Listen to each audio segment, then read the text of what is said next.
ma jagan sinuga ühte hästi huvitavat hetka ma sellise emaduse teele.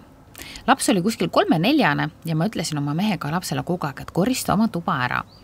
Ja teate, mis ta ei koristanud. Ja ma olin talle seda vähemasti juba 10 korda öelnud ja siis ma vihastasin ennast täiesti siniseks ja me otsustasime mehega, et nüüd me anname talle õppetunni. Me korjame kõik tema mänguasjad kokku ja paneme need kappi otsa. Ja küll tema siis alles õpib koristama. Väike laps vaatas, mis me tegime, tuli meie juurde, vaatas meil otsa, nagu see oleks maailma kõige põnevam mäng, naeris ja siis ma tundsin häbi. Ma sain aru, et ma tegelikult ei tea, mis ma teen. Ma sain aru, et asjad ära võtmine, kapi otsa panemine tegelikult ju ei õpeta koristama. Ma sain aru, et see oli tarbetu karistamine, mis tegelikult ei õpetanud ju mitte midagi. See ei viinud ju lõpptulemusele lähemale. Ja see oli hetk, mil ma astusin sammu lähemale teadlikumaks vanemaks saamise suunas ja see oli esimene hetk, kui ma esitasin endale tõsiselt siukse küsimuse, et mida kuradit ma siin üldse teen?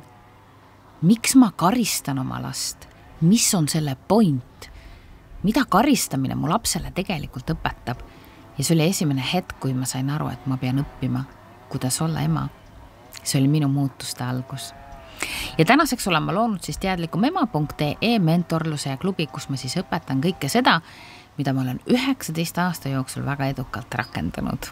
Minul on täna selline emadus, elu, mida ma armastan ja seda soovin ma ka sulle. Ma olen sinu jaoks täiega olemas.